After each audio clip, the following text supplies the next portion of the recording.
All right. Gonna get started. Obviously, you got questions to ask them. We're starting with, there we go, first mistake.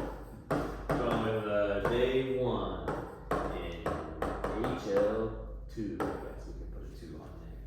We're gonna start 5.1, which you also kind of went over already. This is like the start of topic 5, which is calculus.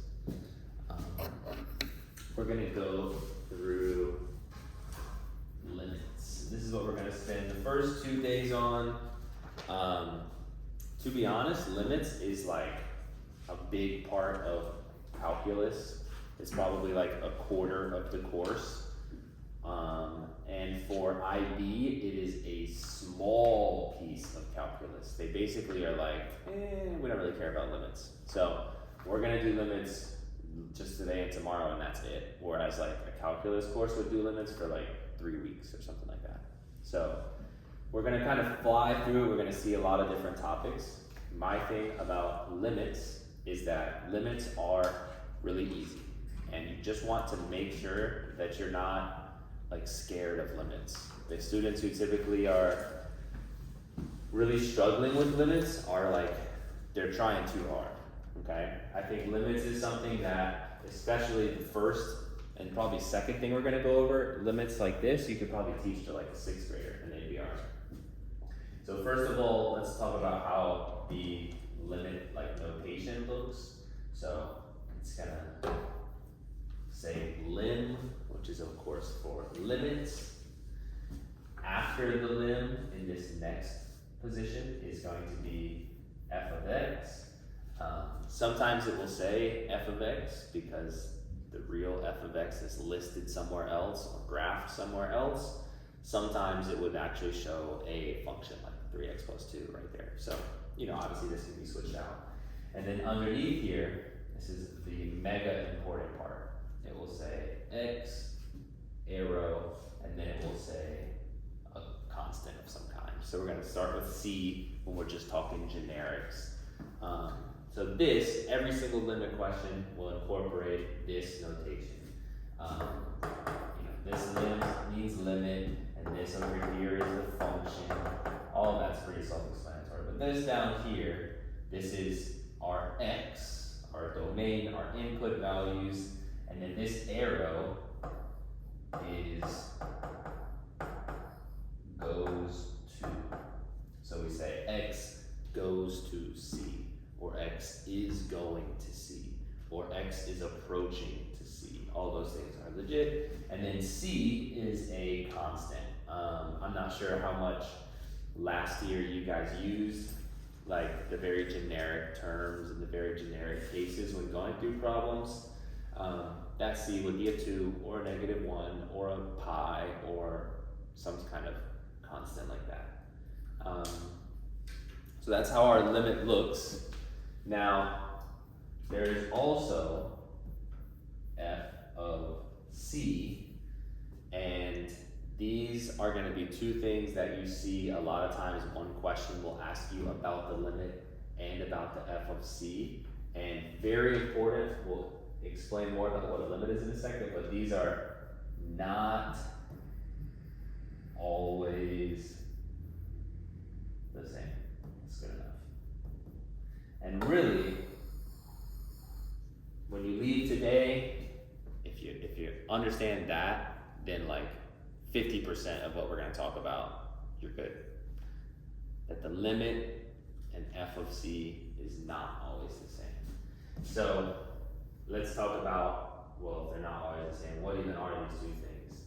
F of c, what would you say f of c is? This is pretty basic, but function of constant. Right, so this is, almost think about it like, this is the real value of f of x at c. So that's like the real value of f of x at c. That's what's going on. That's like the true value. And so what we think the limit is, if it's not always the same as that. It's not quite like the fake value, because that would be kind of like dumb. That doesn't really make sense in a math class. So So this is like the big, I guess, definition of a limit. It is that's the worst E ever. I gotta go back to that one. There we go. The expected value at C. So we're going to be learning about the expected value and trying to make sure in our brain we're keeping track of the expected value and the real value. We got Chromebooks already? We need 11th graders whose last name starts with A through G to go to the media center. 11th graders whose last name starts with A through G to report to the media center. Okay, let's just move on. So let's get a graph. A lot of times graph is the best place for kind of the teacher to start. So we're just gonna draw a little axis, x-axis, y-axis, whatever. We're gonna draw a curve. Doesn't have to be perfect. There we go. That's 11th graders whose last name is A through G that need a Chromebook. 11th graders with last names A through G that need a Chromebook should report to the media center. So here we go. We got a graph. We're gonna put some x value of C on there, and then we're gonna think about what is, I guess we should label this as well as f of x. We're gonna think about what is the limit of f of x as x goes to C, and we're also gonna talk about what is the actual f of C. They're two different things, and they're not always the same. But they could be the same, but they're not always the same. Now, let's talk about this graph. Tell me 3 things about this white graph that I drew f of x. 12th grade student, last name that starts with the letters This might be a nightmare this morning, but please report to B23. what do you know about this white curve? Last name A. It's a parabola, sure. What else? Please report to A. Sorry, So, B23. what else? It's over there. You can grab it. You'll be alright. What up? It's a parabola. It encompasses all 4 quadrants. Okay, sure. All 4 quadrants. Fancy. There's 2x. Yeah, sure. 2 roots, 2 x-intercepts, 2 solutions, whatever.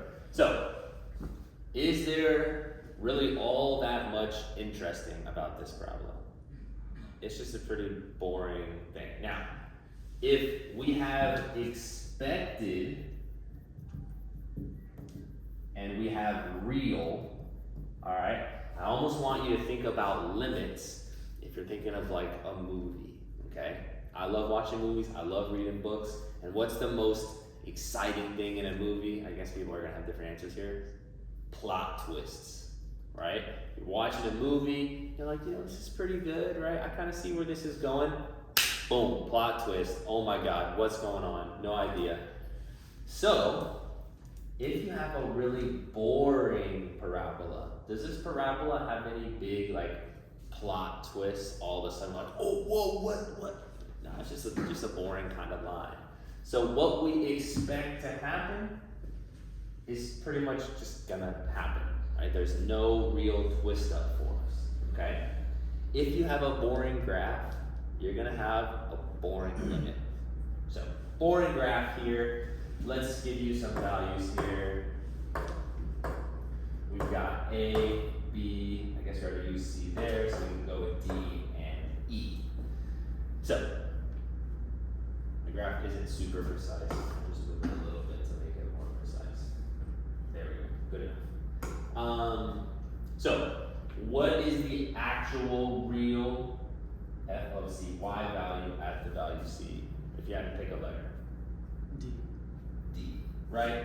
There's your x value, it's at about D. So we can choose D as our real value, nice job. Now our expected value, this is where it gets kind of like little stuff, is almost like, imagine you can't see any of this stuff right at C.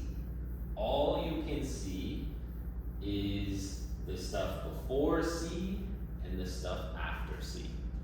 So, now that you can't see what's actually going on at C, what letter do you expect it to be? Do you expect it to be here, A, and then back down here?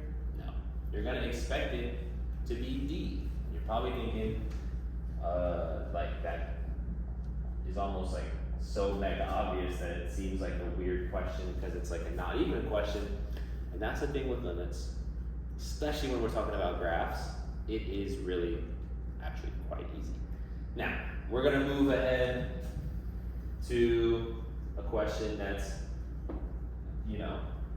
interesting, I should say.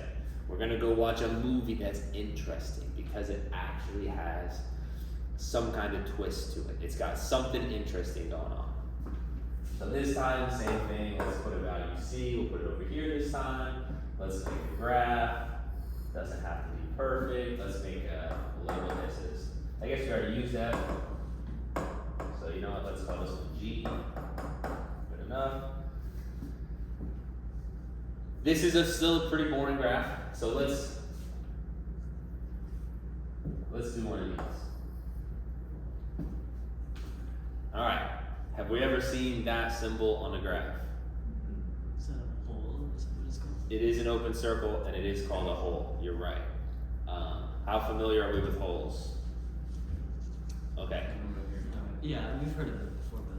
So here's what a hole means. Is literally just a hole. It's just a gap in the graph, right? It means that the graph is exist, and then there's just no graph. And then exist. So like there's just literally a hole there, okay? So, same questions. What is the limit of g of x as x goes to c? And what is g of c? G of c is one of the best functions out there. So what do you think? You got an answer for either one of these? So think about the reality, alright? G of c. G of c is where the graph actually is in real life. Right here, at this value c, what is the y value? What is the answer? Let's say I give you some here. Let's say I give you A, B, D. What letter would you choose? A. No, it's not A.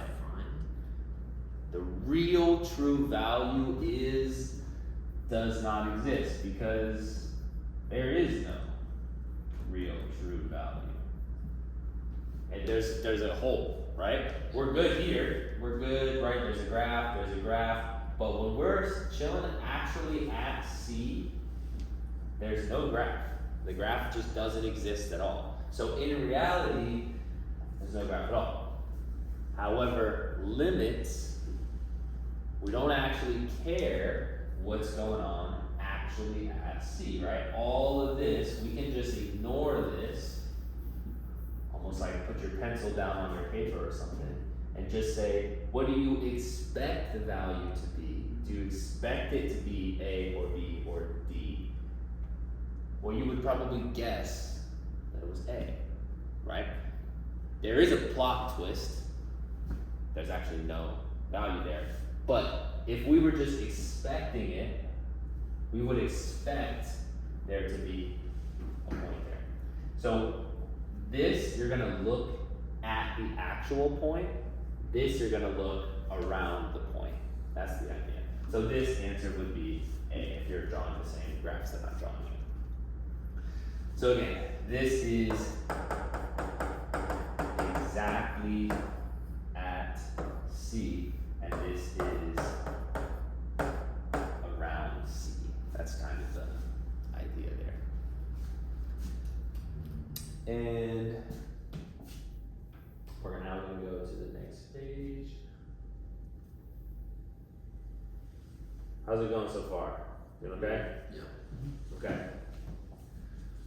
The plan is we're not gonna be spending like a ton of time just doing like examples after examples after examples. The notes, we're gonna try to do like one example for each thing. So we're gonna keep it going, keep seeing new stuff here. Let's take point C here, and let's make one that looks like this.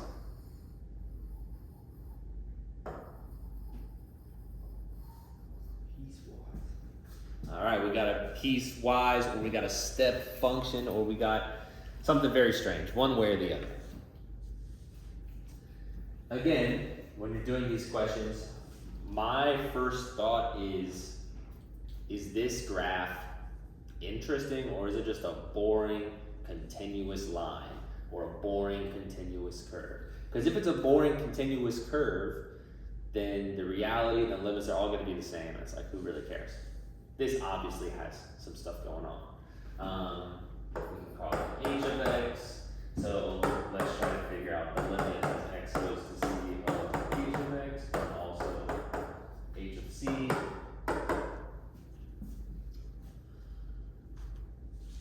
Which one do you want to start with first? H of C. H of C. And A, B, D. What do you think about this one? D. Right? So, good job. Obviously, you're bringing that from one of your past teachers or something. The open circle does not count as the point, but this is a closed circle, so this does count as a point. Sweet. The answer is D for the true real value. Right, this right here, this is the real value. Now the limit, we haven't seen this yet. We've seen a nice smooth curve that was boring. We saw a nice, I guess it wasn't a curve, it was an absolute value graph, but it had a missing point or a hole. Now we're seeing something where it's chopped up, okay? So the limit is what you would expect it to be, and you're not really allowed to look right at the value. So it's almost like this.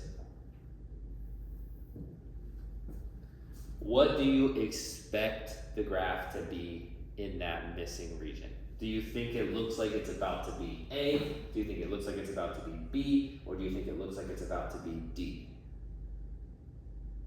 Would it be somewhere in between, or could you write like A or D? So we have a problem. Over here, right? Oh shoot, let me switch back here. Over here, it looks like maybe it's trending towards A, but then we have like a teleportation issue, and if we're kind of looking in the reverse angle, it looks like we're probably coming from about D. So we have kind of split minds here, okay? So the thing about limits is that limits, they must agree with, kind of running out of room here, sorry, left and right. So, that may not look horrible. But, for this picture, the limits must agree for the left and right. We have to be able to make a good prediction, right? This looks like we were reading a Harry Potter book, and then we like chopped it in half, and then we put like Hunger Games or something on the other half. And it's like, I mean, I don't know, something Quidditch, and then, I don't know, right? I don't know much about Harry Potter, to be honest. So, let's redraw what we had before. Obviously, we still got it, hopefully. But this is a big problem for limits because we don't really know, we don't agree, and so this would be the limit does not exist. So we've seen 3 examples now, if you want to think back through them. The first one was boring. The answer was the same thing for both of them. Then we saw the second example, and the true value did not exist. And now we're seeing the third example, the true value did exist, but our limit broke. Now, let's talk about the limit must agree, left side and right side. So, if we have another graph, and if we have C here, basically for limits, we're going to allow holes and gaps, but we're not going to allow breaks or jumps. Maybe breaks isn't the best word, jumps is probably the better word. So, just drawing really quick, don't write this down, just look up here. What do you think about that? Do we have a limit? No. No. Do we have a true value? Yes. Now, what if I do that? Do we have a limit?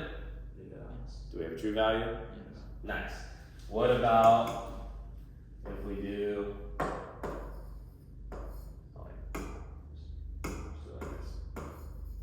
what about that? Do we have a limit? True value? No. What about if we do that? We got a limit? Yes. I mean, yes. True value? No. So like there's a whole bunch of different options. You can't just say like we do have a limit. That guarantees not really how it works. Let's see one last example here. Let's do, you can draw this one. Let's do a line, let's do a hole, let's do a curve, and let's do one of these.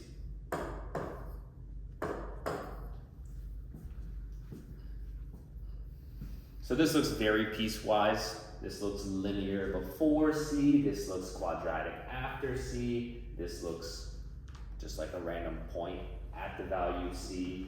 So what would you say the limit as x approaches C of, well, we already did H, we can do J of x, I don't know, this doesn't really matter. What would you say the limit is? A. And what would you say the actual value of J of C is? B. Yeah. So again, limits, like don't allow yourself to like, oh, this limit is so hard, limits, it's really not, it's just what you expect, it's what is actually there. We've pretty much gone through, I think 4 graphs now, and we've seen most of the normal boring stuff. We'll maybe get to something that's a little bit more interesting in a bit. Let's go now and talk about something else for a second. Poor Vedant is stuck in horrible nightmare of collecting a Chromebook. If it's anybody that misses class, it's gonna be Vedant because I think Classic Vedant, right? So he's already done all this. Yeah, like middle school, I think he learned it. Alright. We got x and we got f of x. We're gonna make a table here.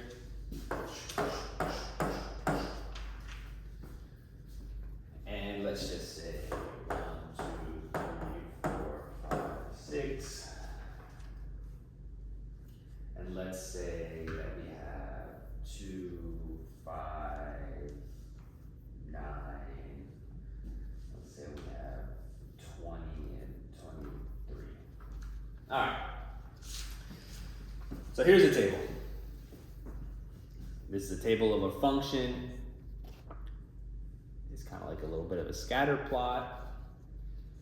We're missing one. We're missing this number 4 here. So, we've been talking about expected values. We've been talking about what do we think the value is going to be. Obviously, we don't really know what the true value, we don't, but what is the limit as x goes to 4 of f of x? What do you think? What number would you put in there?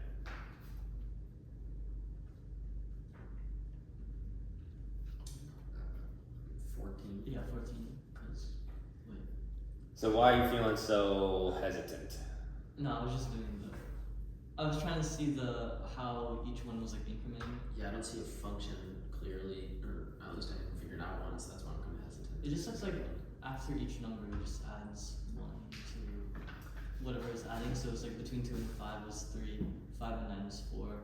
So then the next number would be adding 5 to 9, so it would be 14, and then after that would be adding 6, so then it would reach 20.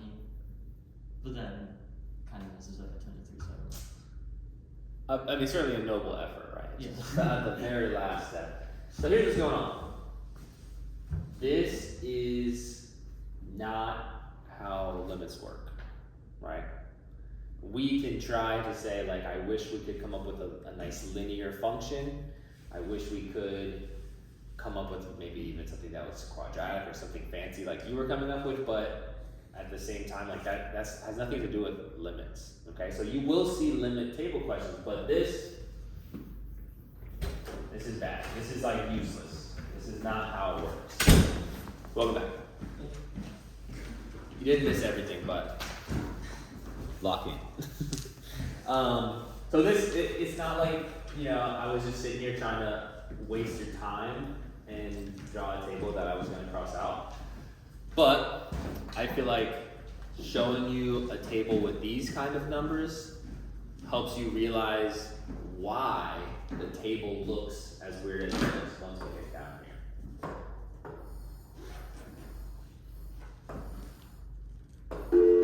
Teachers and staff, just want interruptions.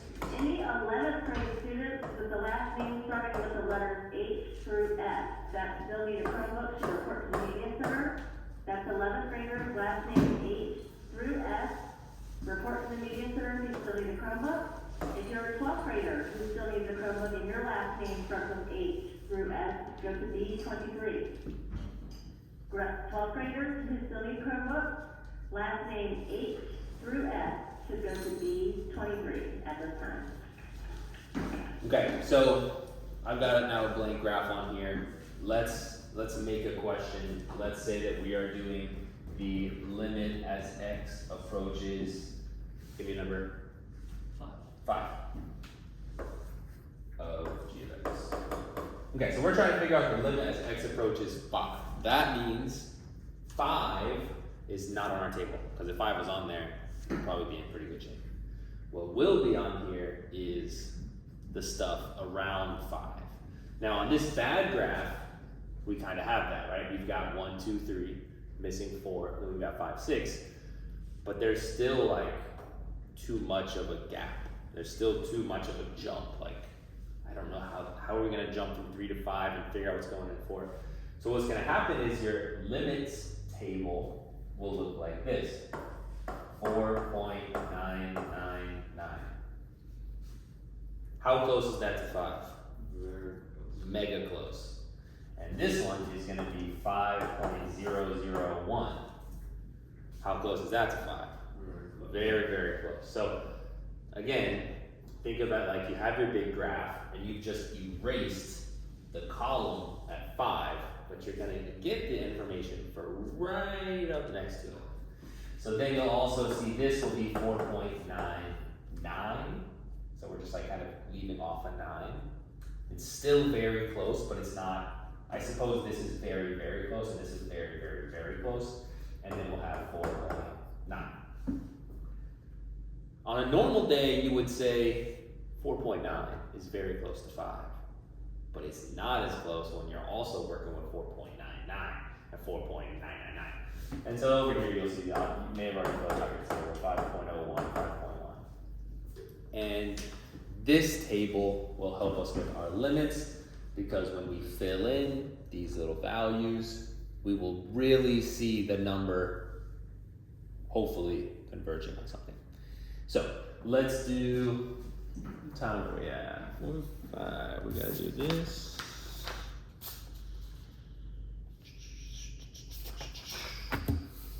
Let's skip right to a more interesting question.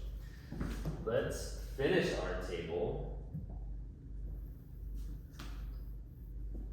and build it up by working with, let me make this a little bit smaller as well. Let's work with g of x, which is gonna be a piecewise function.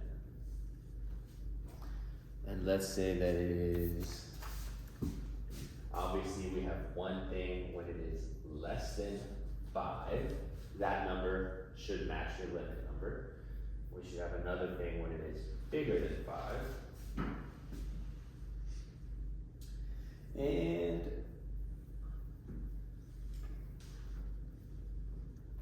we randomly picked 5. I think it's 3. So let's do x squared minus 20. And let's do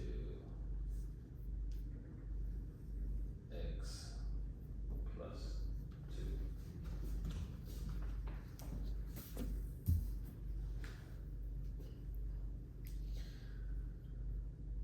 Alright, so here's our function. We got your mix. We got two different things going on. On the left side, we have this thing, and it's a line, something like this. And on the right side, we have that, which is a curve, which looks something like this, right? If you think back to when we did this, it's kind of similar to this question. We have a line over here, we have a curve over here. If they are going to agree, we will have a limit, and the limit will be whatever they agree on. If they don't agree, then we will not have a limit. So hopefully when we fill in this table right here, right here, these two coordinates or not coordinates, but these two y values are going to basically be the same number. And then we'll be good. We'll have a limit. Okay. So let's fill in our table. Wait a second. Fill in our table. But it's decimals. You got to deal with it. You got to use a calculator to type in these decimals into your values. So, we got a calculator. What's the deal on calculators? I heard you guys talking about them earlier. Is there a charger in this classroom? Or? You know, I don't think so. I do not think so, but I can probably get one for the next time. But as far as today goes, Yeah, mine's I there. think these are chargers. Oh, right. Best teacher ever. Main charger. I don't have anything I would plug this into. What are these ports? This came back. Oh wait, it doesn't even fit actually. how does this fit? Yeah. What do you need to make this? I think that's what it's Oh, is it? Alright, Okay. so I think this actually is to link the calculators together. Oh. What does that do with somebody else? Anybody else get answers for this? No. So I guess when we are less than 5, this is the easier one, because all we have to do is add 2. So I can do these in my head. 4.9 plus 2, 6.9. 4.99. 6.9. This is so easy. 6.9. Calculus is so easy, man. For real. So, what do we think it's about to be from that left side? 7, of course, obviously. Hopefully, when we do the other side, they agree on 7. So let's do this other side. 5.1 squared. Anybody do these in the calculator? Because I can't do those in my head. It's 5.010. Is that this one? Or is that this one? The one on Far left. yeah, sorry. Yeah, 5.0. 5.001. 5.010. So already, we can answer this question. What is the limit as x goes to 5 of g of x? It was not. Right. Are these two matching? Are they meeting up? No. Now, they want us to fill out the whole table, so we're going to get some points or some marks for filling out the whole table. So we still need to do the rest of it. You guys do the rest of it? 5.10. And then, wait, what was it? 6.01. Oh, 6. Let's go. Obviously, it's so much higher because we're dealing with a quadratic function, a squared function. So it's growing much faster than the linear function. Okay, cool. So we're dealing with tables. Yes, they have decimals that look crazy, but don't let that scare you. First of all, they end up pretty much all being the same answer, which is kind of nice. If you really know how to use your calculator, you can like scroll up and copy the last function and just like insert another 9 in there. Maybe we'll talk about that at the end of class if we have time. But don't let this make you think it's a hard problem because you see some decimals. Right? We're too smart for that. This is still an easy problem. Any issues with this table? Okay. Sweet. That's all you get for tables. Here is where we're going to get to some calculus that is more like algebraic looking calculus. So we're doing great on time. We're gonna get to the next piece, which is gonna be like really working with functions. We'll just call it functions. I probably already labeled something functions in this lesson, but we'll be okay. Here we go. Limit as x goes to 2 of 3x squared plus 2x plus 1.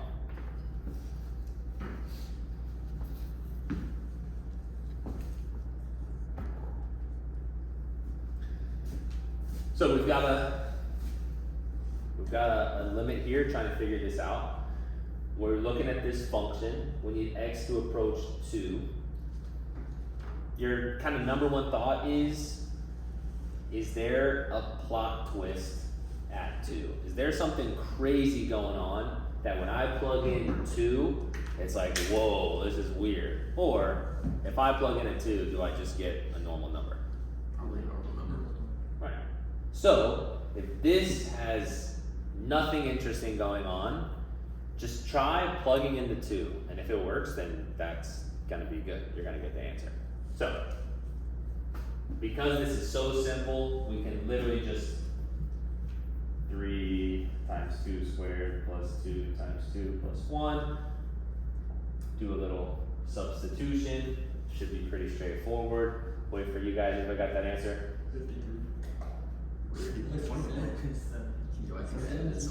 It certainly cannot be. That's 50 something, but nice little. 2 to the 4. Nice job. So I like that. That's a plot twist, guys. That's exactly what you're looking for, right? 2 squared is 4 times 3 is 12, plus 4 is 16, plus 1 is 7. Easy. So the limit, it's easy, right? There's nothing crazy going on. There's nothing to scare us, so we should be pretty good. Now, obviously, if we had to do questions like that for an hour, it would just be like, I don't even know, like algebra 1. So something more difficult has to be around the corner, which means we're just gonna start seeing some functions that have interesting pieces to them, or kind of plot twisty type elements to it. So we've got x squared plus 7x plus 6. Anything weird going on there? No, it's just a polynomial. It's gonna be nice and continuous. But now, divided by x plus 1. And now what's going on? Anytime we have x's in the bottom, that's a problem. Because what might happen if the x is on the bottom? Divided by 0. Right. The bottom is gonna change, and the bottom is gonna change, and if that bottom changes to a 0, we're in trouble. Or in fact, we might be dead when it comes to math. So, we have a little bit of a problem. This function has a plot twist. So first thought, when are we scared? When is the plot twist? When x is negative 1. Now, okay, so we have, this is not something any math teacher would ever write, but we have a twist at x equals negative 1, right? We have a problem at x equals negative 1. Now, if we were trying to find the limit anywhere else, we'd be good. We could just plug it in and get an answer, it'd be no problem. But, of course, that's not how it's gonna work. They're gonna give you a limit where you need to say what's happening at a mystery point, and it's also gonna be the same exact mystery point where the whole thing falls apart. So, this is like code red. We know we're in danger of becoming 0 at negative 1, and it says specifically, tell me what's going on at negative 1. So that kind of sucks. Now, basically what we just realized is that f, I guess we haven't really labeled this as being f, but let's just say we're going to call it f. F of negative 1 is undefined. Our attempts to plug it in just won't work at all. So we have does not exist.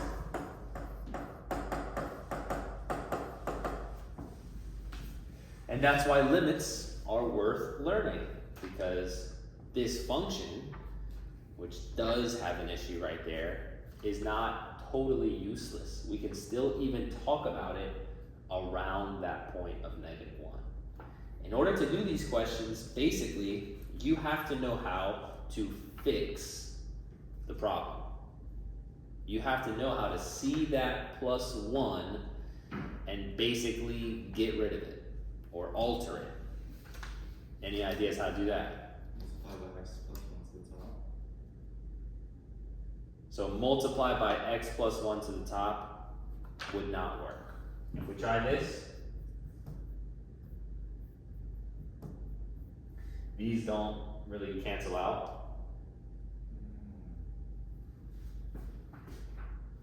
You still end up having an issue.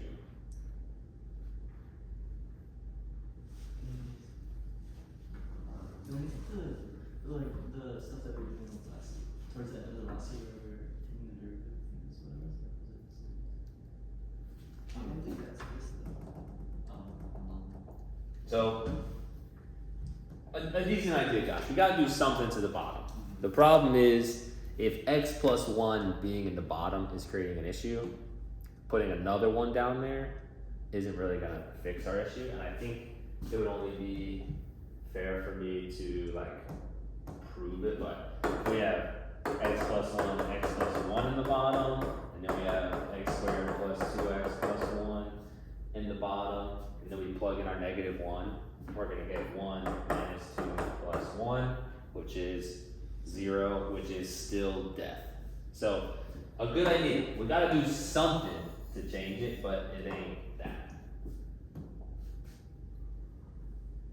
So, we're gonna look at this top piece.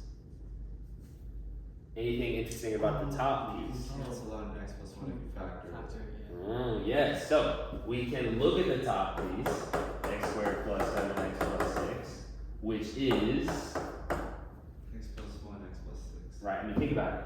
One of them's gotta be x plus 1. Yeah. Another way to fix that. So, x plus 1, x plus 6, that's factoring trinomials, factoring quadratics.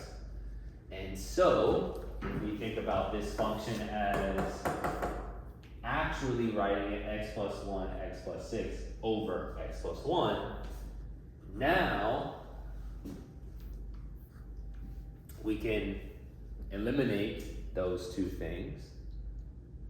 And so we can really think about our limit as x goes to -1 as basically just being of x plus 6. Now is this function, now that we've simplified it, is this function spooky or weird or plot twisty? Now I'd say that's even more boring than we've seen all day. Okay? Now, graphing rationals, I think you should have done it at least a little bit last year, doing this kind of thing. What happens on your graph if you put an x plus 1 on top and an x plus 1 on bottom? We've been talking about it kind of all day. So this graph is a line, x plus 6, which is nice and easy, right? There's our y-intercept and then our slope of 1, or our gradient, because we're not supposed to say slope in IB, we're supposed to say gradient. So there we go. That is our line, except for, obviously at -1, there's an issue. We talked about that. At -1,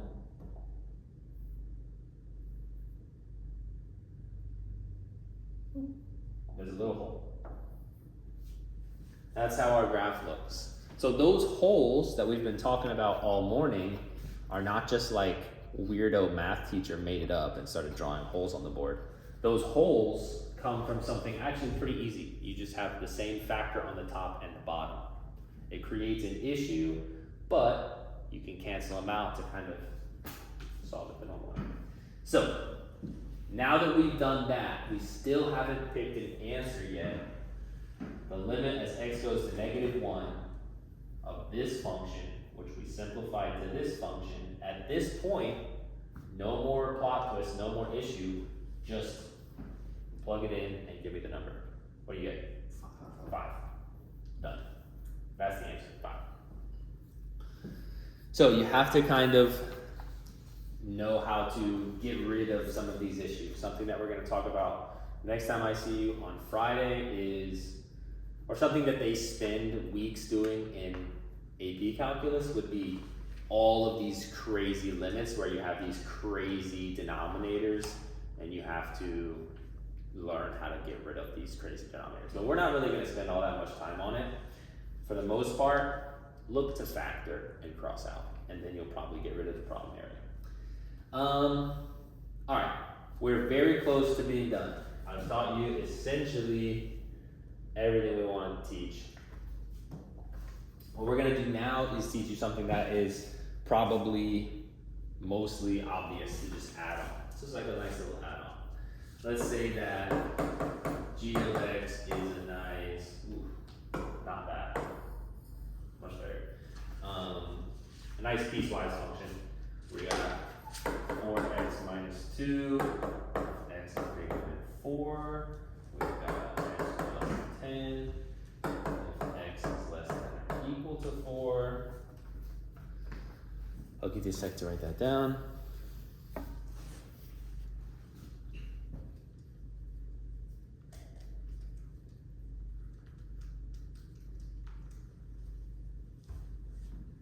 So, just kind of think about it like the last function. Oh no, we have a denominator that might turn into 0. That could be a problem. What could be a problem with this graph?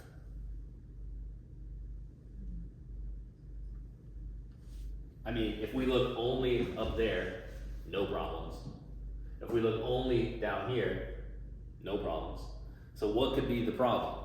They don't round. Right, if this is a line and this is a line and they meet up, I don't really know this kind of thing, but they meet up, they don't meet, they don't match up. So if we want to find the limit as x goes to 4 of g of x, we need to make sure that they match, or if they don't match, it's just does not exist. So that means we need to start calculating a couple of things. What is the top? What is the value of the top when x is equal to 4, right? That way we can figure out, as that line is approaching 4, what is the number that you're getting? So, anybody calculate that? 14. We said 14, 4 times 4 minus 2, easy. 14. So hopefully the bottom is going to be 14, otherwise I'm going to have a problem. What's the bottom going to be? 14. So easy. 14, nice. So, what is the limit of g of x as x goes to 4? 14. Cool. What is the actual f of 4? 14. For this one it's easy because they all connect and there's no kind of funky stuff. It would be 14.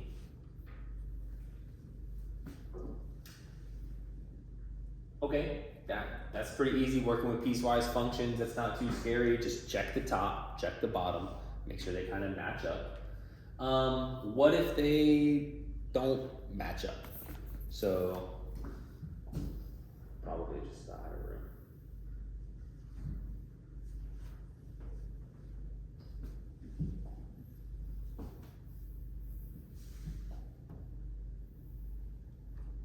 Okay. We're doing pretty good time. Probably like 5 minutes left. Let's get one last function here. H of x is equal to 5x, and this one can be negative 2x squared. This is going to be 1x is greater than or equal to 2, and this is going to be 1x less than.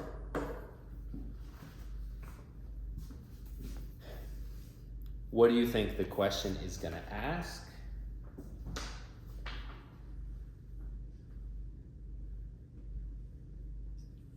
Oh, as no, h of the function h as it approaches -2. The limit, not f, of h of x as x approaches or x goes to -2. And it's going to be -2 because if we didn't ask -2, for example, if we asked +2, we wouldn't even need this bottom bar at all. We would just plug +2 in up there, we'd be good. So obviously they're gonna ask us about -2. We might have an issue. What if they don't match up? So we need to double check where they match up, or double check their values at -2, see if they work. What's the top value of -2? -10. And what's the bottom value of -2? Negative. Right, because -2 squared is 4 times, okay, so -8. And so, do these line up nicely? They do not. And so what is our limit of h of x? That's not easy. It's a D and E. D and E angle. Yeah, it doesn't exist, doesn't really work. Do we still have an h of -2 value? Yes. Yes, and what is it? -10. It is -10 because this has the equal sign here, which means that's where it's equal to. Okay, cool. And we're gonna kind of finish this by what are these things? They don't really count as the full limit, and they don't really count as the real value. Those things are like half limits, right? It's like what you expect from this half, and then what you expect from this half, and then that's what you get. So those are kind of like half limits, and sometimes they might even ask you to find some half limits. So you'll have to do this on the homework. The good news is you literally already know how to do it. So I'm not teaching you anything new here. I'm just gonna teach you the way the question looks, I should say. So it will say the limit as x goes to -2 of h of x. Everything, these are the same two questions. Right now, the answer is D and E, but in this position, which is in the position where like a squared would go on this bottom constant, it's a superscript of that number there. It will either be a plus or a minus. So let's do one of each.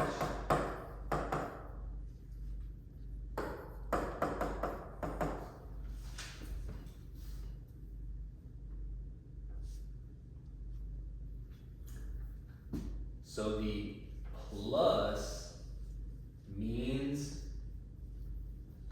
from the bigger positive number side, which is going to be from the right. So these are going to be called one-sided limits because we're going to check the right side, then we're going to check the left side, and we're going to hope that they agree. So these are just asking you for one side. This, same exact question we asked before, with the plus, means from the right side. Which one of these is from the right side? Is it -10 or is it -8? -10. Right. This is when x is bigger than -2.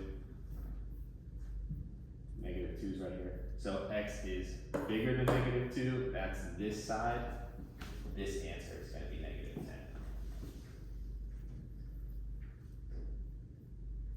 And so this one, when it has that negative, is going to be, when is it kind of like less than -2, which is going to be this left side, which is going to be this, which is going to be -8.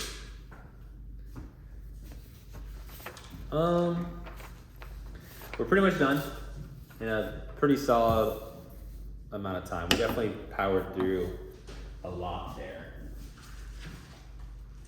I suppose I'm gonna write this down on your notes, and we're just gonna kind of leave it there. Is your line there? No, don't clear.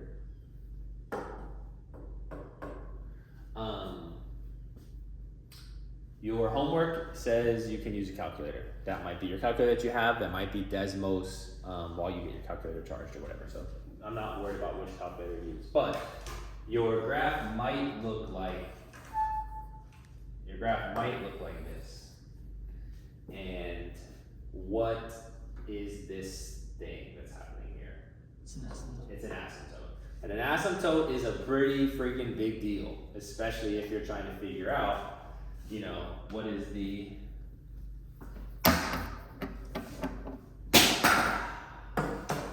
limit as x goes to c, and then the asymptote is right there at c, right? Let's just call this L of x second cycle. So, if we look at this function, the limit as we approach c of L of x, it's a little crazy. Our goal is to think about the left side and the right side, and if they meet together, then we have a limit. If they don't, we don't have a limit. Look at this function. You think they're meeting together? No. Because if you approach from this left side, what number are you approaching? Infinity. So for one-sided limits, it's somewhat common that you'll get infinity as an answer. So if you do get infinity, like, don't stress about that. This whole talk I'm giving you is just to try to show you, you might get infinity. If we say, you know, the limit as x approaches c on the positive side, which would be the bigger numbers, which would be the right side, what do you think? I guess it'd be L of x here. What do you think the answer for that would be? Negative infinity. That's a very ugly infinity. And so let's finish this. What about the limit as x goes to c of just the whole thing, the whole limit? Just D. That's a D and E. And what about the, not F, what about the L of C? Also does not exist. Okay, we've done so much. We're stopping here. Nice job.